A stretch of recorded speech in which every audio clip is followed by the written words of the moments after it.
A young monk stayed one night in a stranger's house.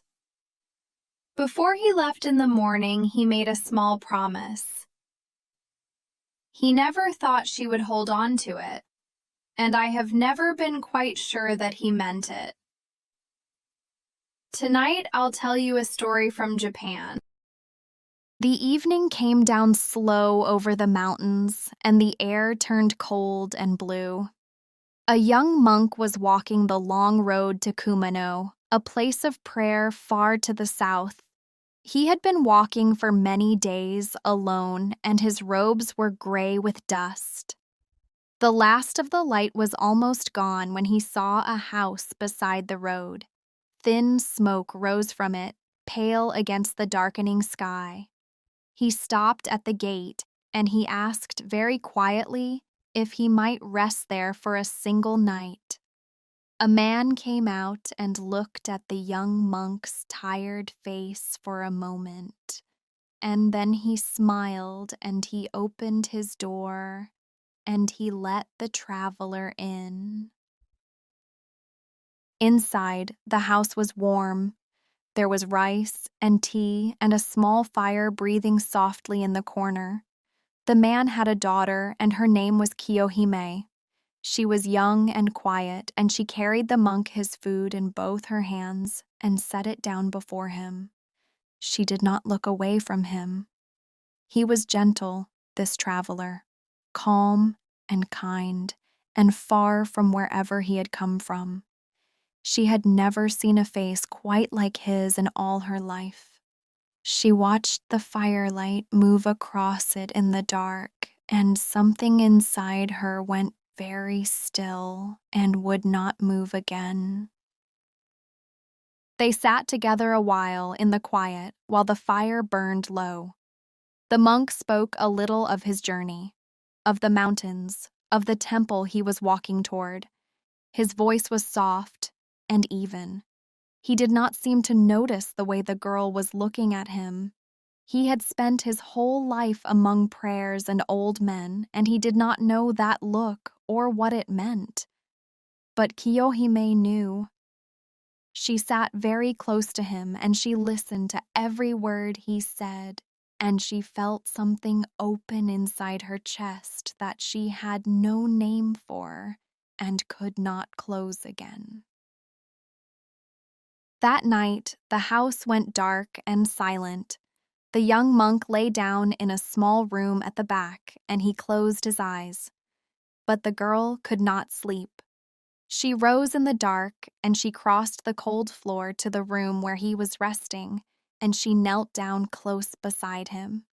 She told him very softly that she did not want him to leave in the morning, that she wanted him to stay, that she wanted him to be hers. The monk lay very still for a long time. He had given his whole life to prayer. He could not give her what she was asking for, but she was so young, and she meant it with everything she had. So he did not tell her no, not really. He told her instead that he was going on to Kumano to finish his prayers and that it would not take him long. He told her that he would come back along this very same road when he was done. He told her gently to wait for him here. Maybe he meant it. Maybe he only wanted the long night to end without tears. Maybe even he himself did not know which of the two it was. But he said the words out loud, and she heard them, and she held on. In the gray light of the morning, the young monk gathered his things to go. He bowed to the girl at the gate.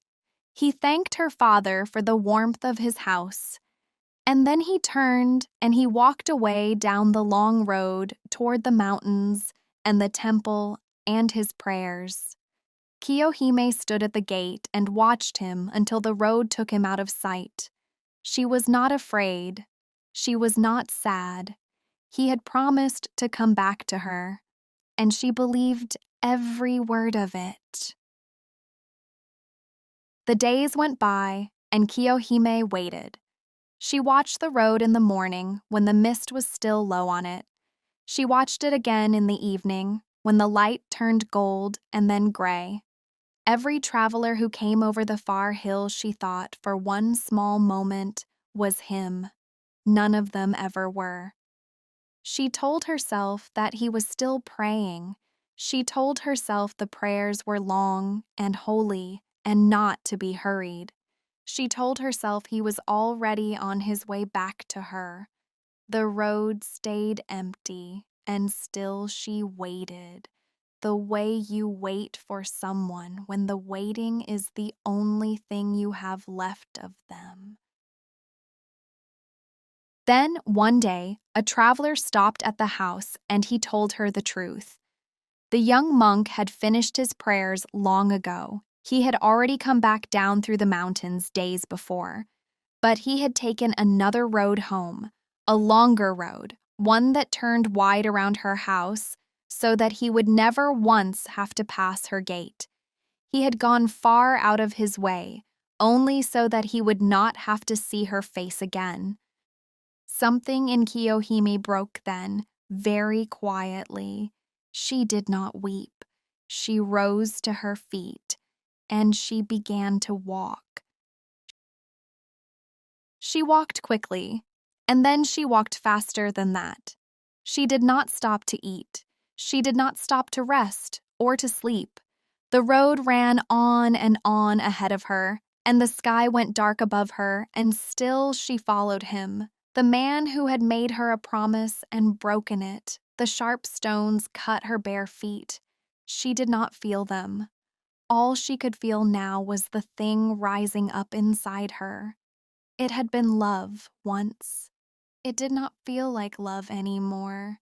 It felt like heat. It felt like something burning that would not go out. And the further she walked, the more she began to change. Her heart beat too hard and too hot inside her chest. Her breath came out strange and low and uneven. The people she passed on the road stepped quietly back to let her by and could not have told you why they did. She did not see them. She saw only the road ahead of her and the man somewhere far at the end of it.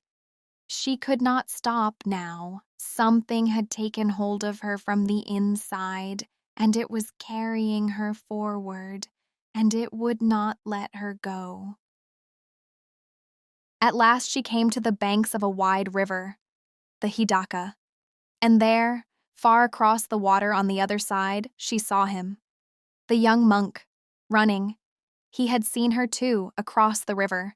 He called out to the boatman, and the boatman rowed him quickly to the far bank and then would not come back across for her.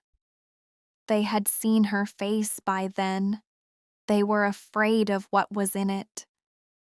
Kiyohime stood alone at the edge of the dark water, and she watched him climb up onto the far shore, and she understood at last that he was still running away from her. And so she went into the river. She did not look for a boat. She did not look for a bridge. She walked straight down into the cold black water, and as the water rose and closed around her, she began to change. Her body grew long. Her pale skin hardened into scales. The thing that slid out into the dark current toward the far shore was not a woman any longer. It was a great white serpent, and its eyes never once left the man who had promised to come back for her. On the far side of the river, the monk ran. He ran until the trees opened before him, and he saw a temple standing quiet in the dusk. Dōjō-ji. He stumbled in through its gate and begged the monks there to hide him. They saw his face, white and wild with fear, and they did not stop to ask him why. In the temple yard there hung a great bell, huge and dark and heavy with the weight of years. The monks raised it up, and they hid the young man down beneath it, and they lowered it slowly over him, and they told him to be still. Under the bell, it was dark and close and very quiet. The young monk knelt there in that small black space, and he tried not to make a single sound. He could hear his own heart beating in his chest. He could hear nothing else at all. He told himself that he was safe now. He told himself the iron was thick and strong and old. He told himself that she could not reach him here. And so he waited, alone in the dark, the very way that she had once waited for him. The serpent came over the temple wall without a sound. It crossed the empty yard slowly, in the dark. It knew exactly where he was. Perhaps it had always known. It came to the great bell, and it wound itself around the iron once, and then again, and then once more, until the whole bell was held tight inside its long white body. And then, slowly, it began to grow warm. The heat rose up from somewhere deep inside her. It poured out into the iron, and it would not stop. The great bell began to glow, first a soft red, then a deeper red, and then a color that had no name at all. The monks of Dōjō-ji stood far back against the walls and watched, and there was nothing in the world they could do. They could only lower their heads and pray. For a long time, the only light in that dark temple yard was the light of the burning bell, and then, very slowly, it went out. When the great bell had cooled again, the serpent was gone. No one saw which way she went, but they say she went back to the river, back to the wide, dark water of the Hidaka, where she had changed. And they say she let the water take her, and that she did not rise from it again. And so they were both gone. The young monk who had made one small promise in the dark, only to bring a long night to a gentle end, and the girl who had taken that promise and held on to it with everything she had and everything she was. People have told this story in Japan for a very long time, for hundreds of years. There is a temple called Dōjō-ji that still stands today. People still walk in through its gate, and they still tell the story of the girl and the monk and the bell between them. Maybe the story lasted because it frightens us, or maybe it lasted because somewhere inside it, very quietly, we recognize something, how thin the line can be between holding someone close and not being able to let them go. I keep thinking about that promise, the one he made in the dark, to a girl he had only just met.